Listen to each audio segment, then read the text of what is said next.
Muy buenas tardes, bienvenidos a un nuevo capítulo de Anholster Labs, especial plebiscito 2022, pensiones en la nueva constitución. Soy Cristóbal Uneus, director de Data Science de Anholster y fundador de Decide Chile, y me encuentro aquí con dos destacadas personas, Paula Benavides, economista, magíster y además hoy día presidenta de Espacio Público, ¿no es cierto? Y con Eduardo Olivares, periodista, editor de Exante, también muy connotado y conocido y gran experto en temas de previsional. Trabajó en su vida pasada, ¿no es cierto?, en la super de pensiones. Orgullosamente. Orgullosamente, ¿no es cierto? Y Sí. la idea de esta invitación es poder tener una conversación del sistema de pensiones en la Constitución. Y finalmente estamos a 9 días del plebiscito. Paula, ¿qué te parece cómo quedó la Constitución respecto al tema de seguridad social? Bueno, primero, muchas gracias, Cristóbal, por la invitación.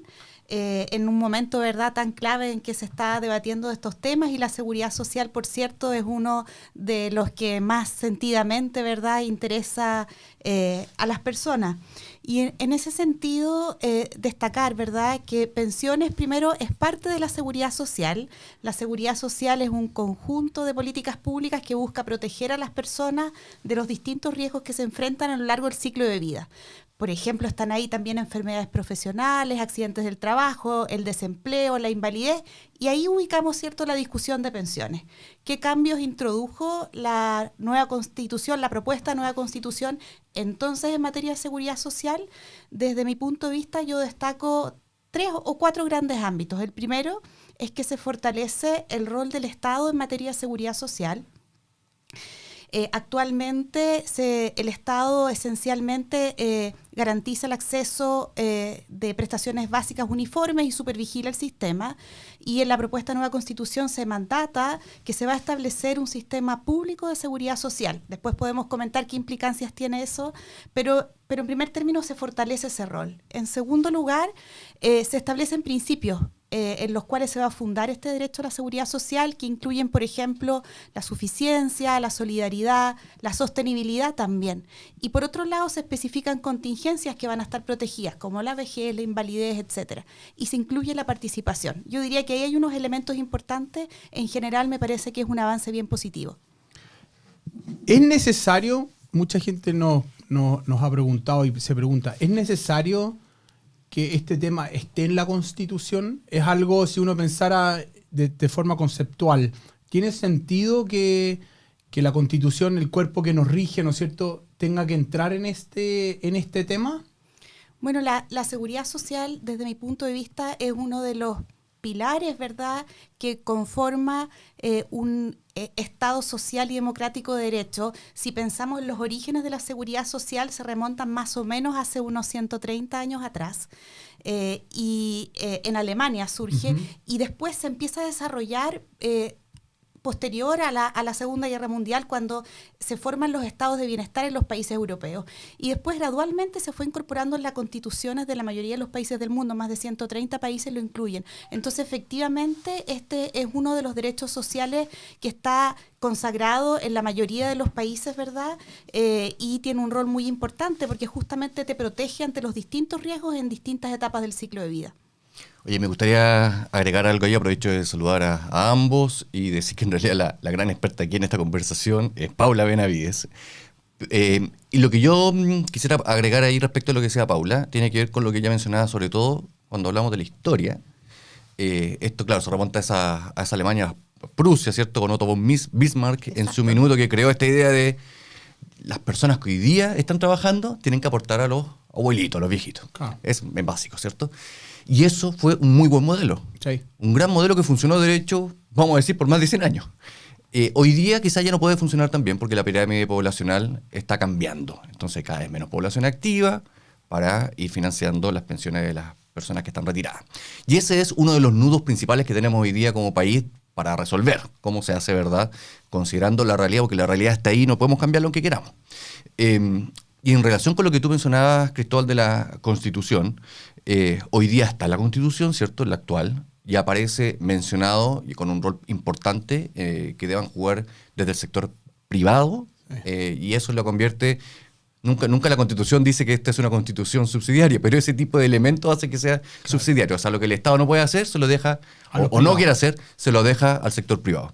Y en ese sentido, esta parte de la propuesta de la Constitución, desde mi particular punto de vista, también pienso que es un avance. Un avance porque además permite un marco que va más en línea de lo que distintos gobiernos en este país han intentado impulsar con la Constitución que ya teníamos.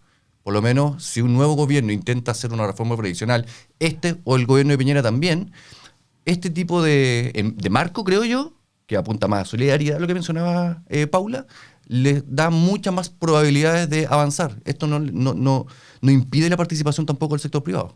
Claro. A todo esto. Yo creo que Eduardo nos lleva al tema de fondo, ¿no es cierto? Que es, ¿qué marco necesita uno para poder mejorar el sistema de pensiones? ¿No es cierto? Para los que nos escuchan, en el gobierno el gobierno militar, ¿no es cierto? Se hizo una reforma de pensiones importante donde se terminó con el modelo antiguo, de los 100 años que hablaba Eduardo, y se introdujo un sistema de capitalización individual que funcionó básicamente hasta el 2008, cuando vino la reforma previsional de Bachelet 1. Paula trabajó ahí, se la conoce, pero al revés y el derecho. Y después han habido al menos 2 intentos importantes de hacerle una segunda modificación, mejorar los beneficios, hacerlo más complejo, hacerlo más completo, ¿no es cierto? Resolver otros problemas que la primera reforma no pudo, que fue Bachelet 2, ¿no es cierto? Y fue Piñera 2, que trataron los dos de hacer reformas con distintos énfasis, pero ninguna prosperó. ¿Por qué no prosperaron, Paula?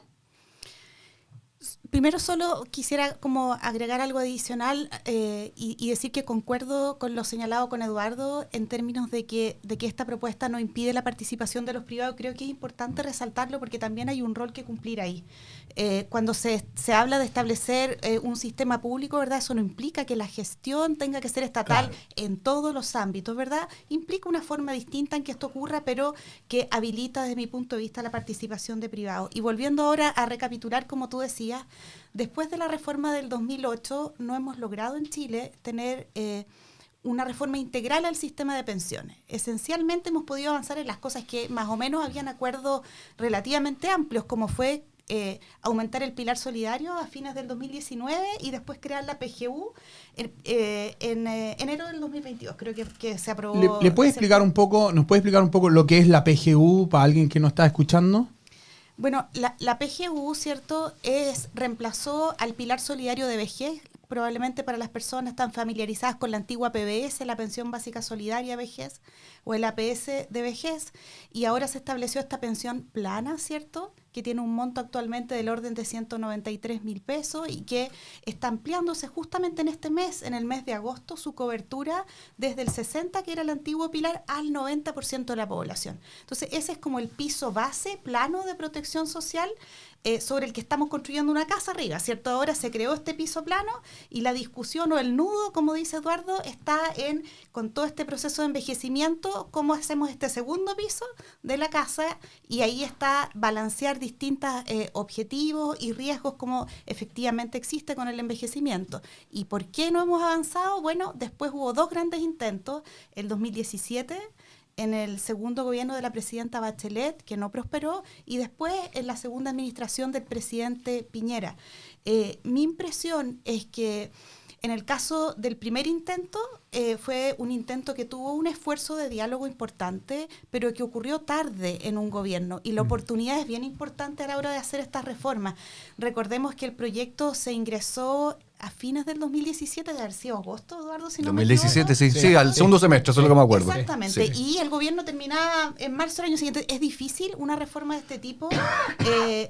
Los incentivos son bien distintos en la etapa final de un gobierno. Yo diría que ese es un factor ahí. Y en el segundo intento, yo diría que es una reforma que se ingresó sin ningún tipo de diálogo previo, ¿verdad? Y que además retrocedió mucho en muchas discusiones que ya habían habido, como la Comisión Bravo. Fue un proyecto de reforma que cuando ingresa plantea esencialmente aumentar 4 puntos de la cotización a las cuentas individuales en un sistema como el que hoy día tenemos. Entonces, creo que en ese caso el diálogo previo y generar ciertos consensos previos fue lo que faltó. De ahí podemos sacar algunas lecciones para el proceso que está en curso hoy día, ¿no? Claro, yo quiero seguir esta conversación y mencionar 2 números que al menos a mí me me hacen pensar bien lo que viene hacia adelante. Tenemos un sistema de capitalización individual. Vinieron 3 retiros, ¿no es cierto? Casi 4, ¿no es cierto? Pero 3 retiros. Casi 5. Casi 5, correcto. Y hoy día, si yo estuve mirando estos datos de la Super de Pensiones, ¿no es cierto? El 70% de los afiliados tiene menos de 10 millones de pesos en su cuenta de capitalización individual, ¿no es cierto? Entonces, Paula nos hablaba, que hay un primer piso, la pensión garantizada universal, ¿no es cierto? Y sobre la cual vamos a construir un segundo piso, donde en el segundo piso algunos tienen poco, menos de 10 millones de pesos, y hay otros que tienen mucha plata en la cuenta individual. Yo diría, usando esa metáfora, que cercenaron la escalera para el segundo piso. 52 mil millones de dólares fueron los que significó los 3 retiros. Estaba bien impresionado el otro día con un gráfico que mostraba el ministro de Hacienda, que indicaba cómo, cuando uno ve los activos totales que había desde los fondos de pensiones y lo ve como porcentaje del PIB, a fines de 2021 representaban prácticamente el mismo porcentaje respecto del PIB que aquel que teníamos a inicio del año 90. O sea, retrocedimos desde el punto de vista de esa relación 30 años. Los famosos 30 años también se perdieron. Claro. Así, en 3 retiros que se activaron. Eso por un lado. Y lo otro que decía el ministro de Hacienda, Mario Marcel, es que probablemente este país, suponiendo que se hagan las cosas bien y no haya más retiros, cuestión que no podemos, por supuesto, garantizar, se va a demorar entre 7 y 14 años para recomenzar, para empezar de nuevo, Claro. a donde estábamos en la discusión de cuando empezó la Comisión Bravo. Creo que es súper importante este punto que pone Eduardo, ¿verdad? Porque además de los desafíos por el envejecimiento, por el aumento de la esperanza de vida, porque tenemos menores retornos de los fondos que los que habían 10 o 20 años atrás, le agregamos estos 3 retiros que se materializaron, ¿verdad? De una envergadura sin precedentes en otros países. O sea, salvo Perú, no hubo otros casos de países que abordaran la situación compleja de la pandemia haciendo uso de los recursos de los fondos de esta forma. Entonces, yo creo que eso nos pone más el acento aún en la urgencia de que realmente se logre generar un consenso en torno al sistema de pensiones, se dote de legitimidad, porque también siento yo que efectivamente el tema de los retiros no es algo que ya haya quedado en el pasado, puede estar latente todavía ahí. Hemos visto en las últimas cifras que han habido retiros importantes de APB en los últimos meses, ¿cierto? Y en el escenario más político, ¿cierto? Eduardo nos hacía recordar el cuarto, quinto, yo me enreo con los números porque se hablaba del quinto, pero aunque no había habido cuarto, exacto. Entonces me tiendo a confundir, pero en esa última discusión, ¿cierto? Fueron rechazados en su primera instancia, lo que da un año de tiempo, Que eso se fue en abril. Que se cumple en abril. En abril de este año, claro. ¿cierto? Para que no se ingresen proyectos de este tipo. Entonces creo que el país tiene una oportunidad de aquí hasta abril, ¿verdad? Para que efectivamente se generen ciertos acuerdos y se logre sacar adelante un mejor sistema de pensiones. Ahora, en esa mirada de cercenaron la escalera, ¿no es cierto? El segundo piso que se va a discutir ahora, el gobierno está a punto de anunciar una reforma de pensiones. El ministro Marcel y el Ministerio del Trabajo han como tirado algunos pincelazos. Uno piensa que uno de los componentes que se ha hablado, ¿no es cierto?, es introducir algún grado mayor de solidaridad, ¿no es cierto? Compartir, ojalá que yo que tenía una escalera chica pueda tener una escalera más grande para poder tener un segundo piso quizás un poco mejor que si me lo dejaran a mí solo. ¿La sociedad entiende la solidaridad? ¿La valora? ¿O aquí es con mi plata no y la plata es mía?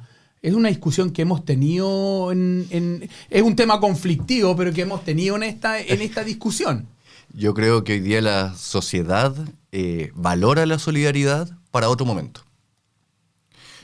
Todos tenemos conciencia, ¿verdad? O sea, todos hacemos solidaridad todo el tiempo. Mira, hay gente que critica porque en realidad la solidaridad se debe entender como un desprendimiento voluntario que uno realiza para el bien de otro.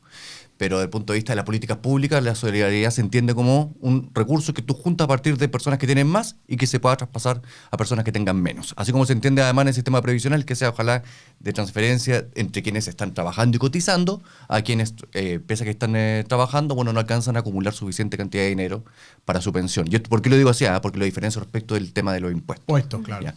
Entonces, las personas sí entienden la solidaridad. Lo que pasa es que y es evidente porque somos humanos. No nos gusta compartir aquello que en los últimos, desde el año 81 para adelante, se nos ha establecido como parte de nuestro criterio de vida la acumulación de tu plata, de tu dinero para tu pensión. el sistema de pensiones que tenemos hoy día se ha construido sobre la base de que tú tienes que salvarte a ti mismo, ¿cierto? Eso es bien evidente, eso lo sabemos. Que es una de las deficiencias del sistema. Es que deficiencia u fortaleza, esto yo creo que es debatible, porque fue fortaleza porque así tiene más incentivos también, ¿cierto? Para formalizarte, para trabajar, y hay de otras maneras de ver esto. Lo que digo es que yo lo planteo desde el punto de vista descriptivo, Paula, por lo menos. O sea, yo lo veo así, descriptivamente se enfatiza, ¿verdad?, esta necesidad de la individualidad para financiar tu pensión. Y en Chile eso es obligatorio, porque necesitamos hacerlo, porque así funcionan las pensiones. Yo he estado en Corea del Sur, y allá la obligatoriedad es bien bajita, pero la gente lo hace por cultura, lo hacen, ¿ok? Ahorran más de manera voluntaria, pero eso es otra historia. Entonces, claro, hoy día nos encontramos con un escenario súper paradójico. Una constitución que apunta a la solidaridad, con un sistema que tiene que fundarse sobre ella. Sin embargo, tenemos una sociedad que a partir de los retiros, y esto lo advirtieron muchas personas, se individualizó mucho más. Es un reto ese, ¿verdad? Porque en el fondo hay un valor en poder incorporar la solidaridad que está en la base, es un principio de la seguridad social, porque permite compartir riesgos, ¿verdad? Permite llegar a mejores resultados, equilibrando componentes, además componentes que también tienen su valor, como la capitalización individual, como dices tú, y por otro lado otros que permiten compartir más riesgos, sistemas mixtos que equilibran entonces beneficios, ventajas de cada uno y riesgos. Pero está ese desafío y yo creo que es un desafío que necesita mucho diálogo. Me recuerdo la experiencia que se hizo, creo que fue el 2021, por Tribu, ¿verdad? Sí. ¿Verdad? Que aplicó una metodología de la Universidad de Stanford, del Centro de Deliberación, creo que se llama, y ellos preguntaban a las personas, una encuesta de entrada, entregaban información sin sesgos, ¿verdad? Y hacían una encuesta de salida. Y cuando preguntaban respecto a, por ejemplo, si las personas querían que un 100% de cualquier cotización adicional fuese a cuentas individuales, con la encuesta de entrada era alto. Pero cuando había un espacio de deliberación, se entregaba información, ese porcentaje se reducía. Entonces yo efectivamente siento que la solidaridad es algo que es parte de nuestro país también, de nuestra historia, por nuestras características naturales y tantas condiciones en las que hemos tenido que salir adelante, pero que efectivamente aquí los retiros fueron como acentuando este individualismo, pero yo igual creo que es algo que uno tiene que interpretar con cuidado, porque nos llevaron a valorar más la cuenta individual, pero no necesariamente como sistema de pensiones, ¿verdad? Y por algo seguimos con los retiros. Nos llevaron más como un ahorro al que podemos recurrir en el corto plazo, y eso es súper complejo para un sistema de pensiones. Por ejemplo, yo no vi en esa época que nadie dijera respecto de la cotización del 7% de salud. Yo afortunadamente no la ocupé, devuélveme la cotización que hice ahí, porque yo sentía, ¿verdad?, que si a mí no me tocó, eso benefició a otro, pero el día que a uno le toque, voy a ya estar yo cubierta por un cierto sistema. Entonces, por eso esa cierta compartición de riesgo es importante que esté en el sistema para que las personas quieran ser parte. Entonces, y en la cuenta individual, como todo el riesgo recae en la persona, es más natural que surja esta demanda frente a necesidades de corto plazo. Por eso mi impresión es que es importante avanzar equilibrando componentes y equilibrando las ventajas, ¿verdad? Y los distintos trade-offs que tienen estos. Otro de los temas, más allá del monto de la pensión, ¿no es cierto?, que va a ser parte de cómo se logra así solo con capitalización individual, solidaridad y cuánto va a ser el componente. Otro de los temas que se viene discutiendo, al menos desde el 2006, es cómo hacer que la industria sea más competitiva y más barata, ¿no es cierto?, para poder asegurar bien los incentivos y también fomentar que aquí no haya aprovechamiento de rentas, ¿no es cierto? Y lo que se viene hablando hace tiempo es, al menos de una parte de los analistas de pensiones, ¿no es cierto?, es separar la industria. Para la gente que no escucha, ¿no es cierto?, básicamente hoy día el sistema de pensiones es que las AFP atienden a las personas, reciben su información y también le pagan la pensión y hacen las inversiones, hacen todo junto. Y en muchos países esto está separado. Hay un ente centralizado que recibe los montos, atiende a la gente, y hay distintas organizaciones, empresas, privados que ven la parte de inversiones, ¿no es cierto? Y separar esos dos negocios desde el punto de vista económico tiene bastantes beneficios, tiene algunos problemas de la transición, pero tiene bastantes beneficios. ¿Cómo ven ustedes esta discusión que ya se está esbozando? Bueno, yo creo que sería bastante razonable avanzar hacia allá, sinceramente. O sea, cuando estas cosas partieron, partían con unas oficinas que eran precarias por parte de las AFP, digo, las primeras AFP tenían obviamente papeles, no había computadores, no existía la tecnología que tenemos hoy día. Y en esa época se pensaba que tenían que cumplir todas estas funciones que dices tú. Pero desde hace bastante tiempo, por lo menos hay una parte de las propuestas que han sugerido esa división para que las AFP hagan mejor aquello que hacen hoy día también muy bien, que es la administración de los fondos. Es una de las propuestas, no tengo idea si eso va a estar dentro de la propuesta del gobierno, pero es interesante verlo así porque efectivamente siempre puede aumentar la competitividad. Bueno, quizás para enmarcar también ese tema, tenemos retos en pensiones, ¿verdad? Porque las pensiones son bajas, porque las tasas de reemplazo son bajas, porque hay mucha inseguridad, pero también tenemos un tema de legitimidad. Y ese tema de legitimidad, recordemos el 2016, las protestas masivas que tuvimos en el país, responde también al funcionamiento que ha tenido la administración del componente capitalización individual, que es un componente donde los costos son altos cuando uno hace una comparación a nivel internacional. ¿Por qué son altos? Porque funcionan en base a una competencia que no es muy eficiente con gastos de comercialización, ¿verdad? Que usualmente vemos en la publicidad. A mí me gusta el fútbol, pero me llama la atención, ¿verdad? Cuando veo la publicidad de las FP en el fútbol. Elevados gastos de comercialización. Casi un 30% de los costos de las FP son fuerzas de ventas y gastos de comercialización. Y fuerzas de ventas que el 2019... Algo que es obligatorio, además. Claro, el 2019 eran como cerca de 5.000 vendedores. Hoy día deben ser, ha bajado, ha disminuido. Pero hay espacios entonces ahí para eficientar el funcionamiento del sistema y por otro lado, también con márgenes de utilidad que han sido altos. O sea, si miramos los ROE, los retornos sobre patrimonio histórico, en promedio los últimos 15 años deben ser todos superiores al 20% y varias de las administradoras con ROEs de 50 o más. Y por lo tanto uno observa eso y dice aquí hay espacios para hacer mejoras. ¿Y cómo hacerlo, verdad? Bueno, a mí me hace sentido la separación de funciones porque por un lado puede llevar efectivamente una mayor eficiencia en el funcionamiento, pero también puede permitir orientar las inversiones sin esta competencia de muchos traspasos que hemos visto en los últimos tiempos, personas cambiándose de AFP, cambiándose de multifondo, que te lleva a inversiones más líquidas y por lo tanto menores retornos. Cuando hacemos comparaciones internacionales con retornos de fondos públicos que pueden tener una mirada de mucho más largo plazo en las inversiones, activos y líquidos, como en Canadá, en Suecia, en otros, los retornos son más altos y eso también es importante. Por eso creo que efectivamente esa es un área que también es uno de los desafíos que tiene una reforma de pensiones. Bueno, pasó el tiempo volando, ya estamos llegando casi al final de esta conversación inicial, ¿no es cierto? Vamos a tener a Eduardo y a Paula nuevamente aquí cuando el gobierno presente su reforma para poder desmenuzarla y ver con cuáles son las cartas, las estrategias que se baraja el gobierno. Al resto, les agradezco la sintonía y por participar en este podcast especial Plebiscito 2022, Pensión en la Nueva Constitución, y obviamente te invitamos a seguirnos y por sobre todo, y lo más importante, el 4 de septiembre hay que ir a votar. Vota. Muchas gracias por la invitación y a votar. Muchas gracias, chao. Chao.